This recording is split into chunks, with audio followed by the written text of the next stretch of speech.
हर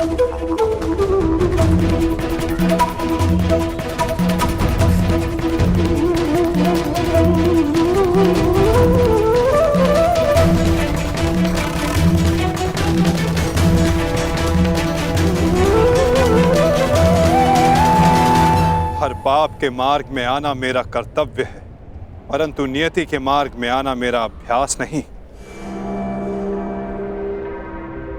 तुम्हारी मृत्यु किसी और के हाथों लिखी है जरासंध, इसलिए आज मैं तुम्हें पुनः जीवन दान देता हूं।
क्या हुआ? युद्ध में सम्मिलित होने आए थे ना? युद्ध नहीं किया? आपने मुझे विकल्प चुनने को कहा, परंतु अवसर नहीं दिया। अब अनुभव हुआ कि मुझे यहां युद्ध में सम्मिलित होने के लिए नहीं, युद्ध का साक्षी बनने के लिए लाया गया था। अनगिनत जरासंधों से भरे इस संसार में एक कर्ण से वार्तालाप करके अच्छा लगा। तुम अब भी भ्रम के पार देख सकते हो कर्ण। युद्ध समाप्त हुआ और तुम्हारे वचन पूर्ति का उपकर्म भी।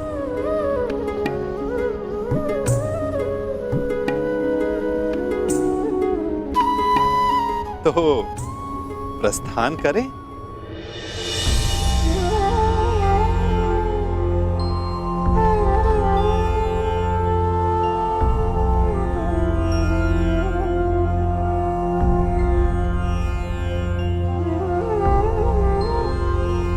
वासुदेव,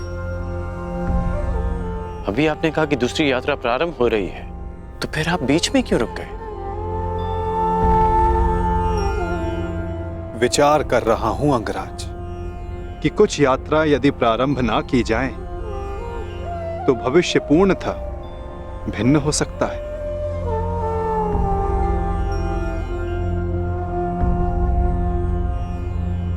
मैं आपकी ये पहेली भी समझ नहीं पाया।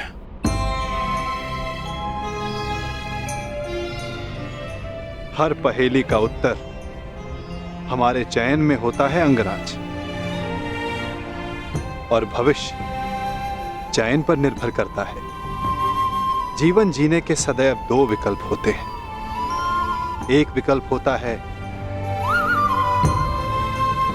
इस पाषाण खंड की भांति, जो अपने अहंकार, अपने हठ, अपनी जड़ता के बोझ के कारण भारी और कठोर हो जाता है, जो ना अपना चुना हुआ मार्ग बदलता है और ना ही अपने विचार।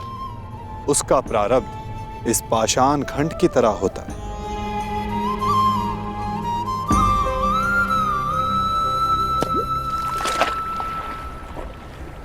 जल में डूब जाना।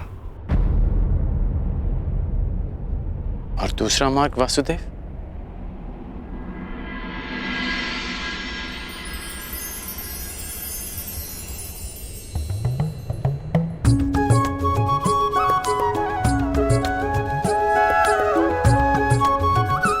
भक्ति मार्ग, इस मोर पंख की भांति हल्का, जो वायु के वेग में बहता है।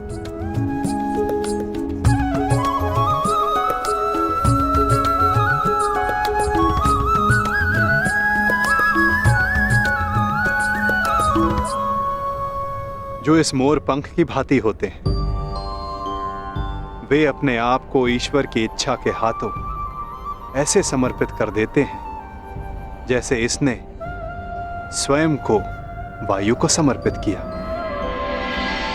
इसीलिए वायु उन्हें किसी भी ओर ले जाए, वे सदैव ईश्वर की गोद में रहते हैं। यदि हर बात में ईश्वर की इच्छा है और प्रकृति भी ईश्वर की गोद है, तो ये पाषाण ईश्वर की गोद में ही गया है। तो इस प्रकार तो ये दोनों मार्ग एक ही हुए ना वासुदेव? पाषाण हो या पंख, वायु के साथ बहें या जल में मग्न हो जाएं, रहना तो ईश्वर के साथ ही है।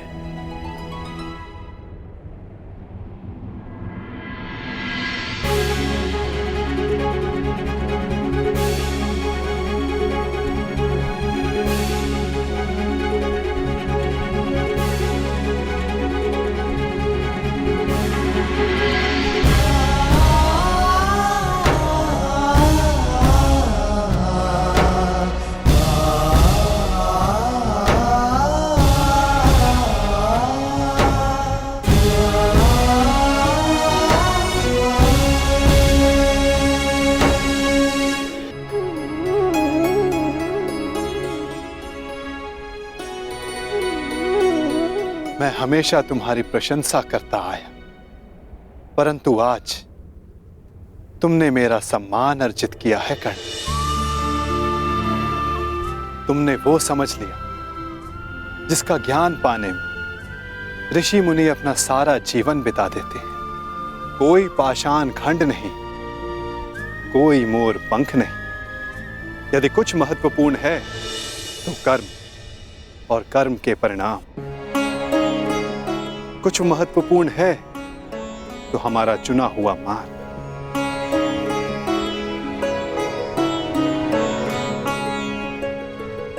बहुत ज्यादा सोचते हो अंगराज, बहुत समय भी व्यर्थ करते हो।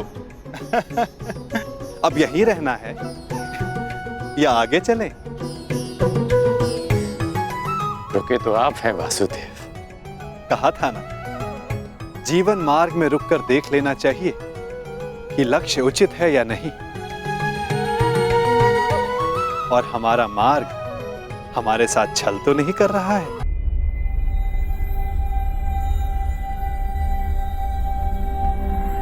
ये दो रथ क्यों वासुदेव? क्योंकि यहां से दो मार्ग जाते हैं कर्ण, एक हस्तिनापुर को और दूसरा पांचाल को। तो अचानक आप पांचाल जा रहे हैं? कहीं इसका संबंध पाषाण खंड और मोरपंख के चुनाव से तो नहीं? नहीं कर, आवश्यक नहीं कि हम केवल पाषाण खंड या मोरपंख ही हों। कभी कभी कर्म के साथ साथ निमित्त भी महत्वपूर्ण होता है। हम में से कुछ पाषाण पानी के लिए निमित्त होते हैं, मोरपंख के लिए वायु का, और निर्माण के लिए अग्नि का। निर्माण के लिए अग्नि का? परंतु अग्नि तो सब भस्म कर देती है। हाँ, परंतु यही अग्नि पवित्र भी करती है अंगराज। और ऐसी ही एक अग्नि का साक्षी बनने जा रहा हूं मैं, जो एक पिता के मन में उत्पन्न हुई। वो अग्नि जो एक दिन सब पवित्र कर देगी।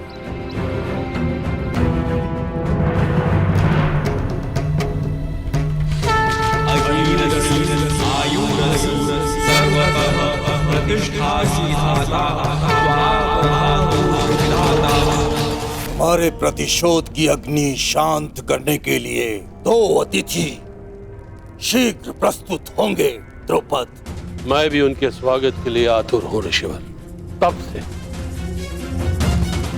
जब से द्रोण ने मेरा अपमान किया। ये कैसी विचित्र अग्नि है द्वारकाधीश? अग्नि अग्नि होती है कर्ण। हाँ, उत्पत्ति का कारण और उद्गम भिन्न हो सकते हैं। लालच की अग्नि, घृणा की अग्नि, छल कपट की अग्नि। आशा करता हूं जब कभी ऐसी अग्नि से तुम्हारा सामना होगा तो तुम उचित निर्णय लोगे कर्ण। एक बात का आश्चर्य है वासुदेव, आप पांडवों के ममेरे भाई हैं, तो मुझे लगा कि आप मुझे कुमार दुर्योधन से दूर करने का प्रयास करेंगे, परंतु आपने ऐसा नहीं किया। क्योंकि सारथी का कार्य केवल मार्ग दिखाना होता है अंगराज, चयन तो रथ ही करेगा। फिर भी यदि समय आने पर चुनाव करना पड़ा तो किसका चुनाव करोगे अंगराज?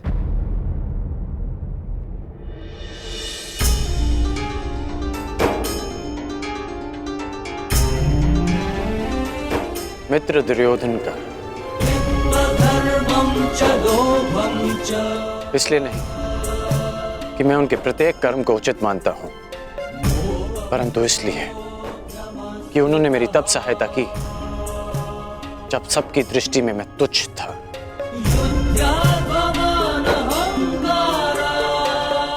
मैं पाषाण होने का विकल्प चुन चुका हूं, क्योंकि जल रूपी निमित्त बनकर दुर्योधन ने मुझे संभाला। चयन तुम्हारा है अंगराज, परंतु स्मरण रखना,